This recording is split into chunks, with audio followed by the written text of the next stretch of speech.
Rudolf Steiner, whose teachings led to anthroposophical medicine, biodynamic farming, and the Waldorf School, said that the heart is a seven-sided regular form that sits in an imaginary box in the chest. Regular means that all seven sides are identical. Plato described 5 platonic solids, and Steiner said there was a 6th one. He also said that the heart is not a pump. This fantastic claim was vindicated by Frank Chester, who figured out how to design a 7-sided regular form. This 6th platonic solid is now called the chestahedron, and it fits perfectly inside a cube at an angle of 36 degrees off-center to the left, the exact same angle that the heart sits in the chest. When submerged in water and spun, 2 counter-rotating vortices are formed. Recent scientific studies have shown that these 2 vortices facilitate the closing of the valves, and when the vortices don't form properly, blood clots will appear.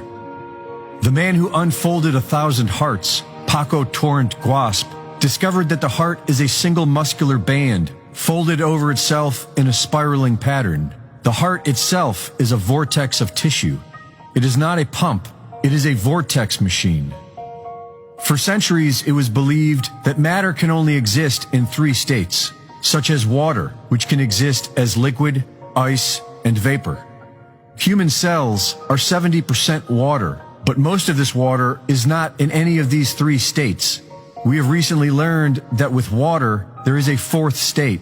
This 4th state is called the plasma state, gel phase, exclusion zone, or structured water. And this is what pushes your blood through the entire cardiovascular system. Fueled by infrared energy from its environment, the water in our body becomes an electrical propulsion system. A certain percentage of the water in our body becomes structured water, and the rest remains normal liquid water, or bulk water. The structured water becomes negatively charged and forms the gelatinous outer walls of our capillaries, veins, and arteries. These negatively charged outer walls continuously propel the positively charged bulk water within, carrying the blood with it.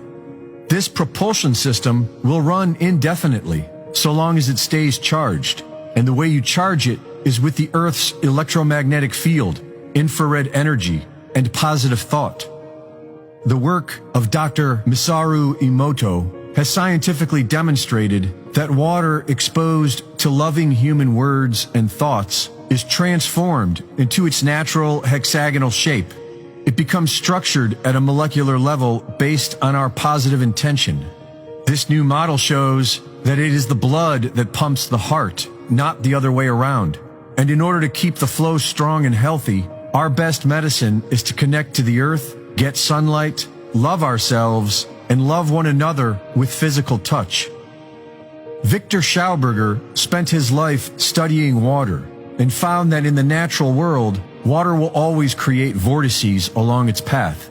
Schauberger learned that this spiral action is what structures the water in nature, and that when subjected to modern man-made water treatment, it loses its structure.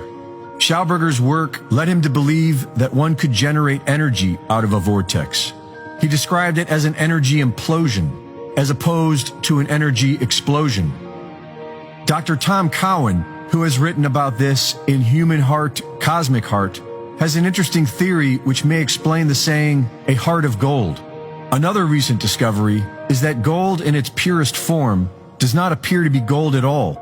Under the right conditions, normal physical gold can be transformed into a fine white powder known as monatomic gold. This monatomic gold has been studied by multiple advanced laboratories, and it has very strange properties. It can be made to levitate and disappear. Monatomic gold is superconductive, and many would argue that this is what the alchemists were after. One of the ways of turning metallic gold into monatomic gold is by putting it through a high-speed vortex. When this transformation occurs, there is a flash of light and a 44% loss in weight. Dr. Cowan believes that the trace amounts of gold in our blood is transformed into monatomic gold as it travels through the double vortices in the heart, creating the spark of life. Reporting for InfoWars, this is Greg Reese.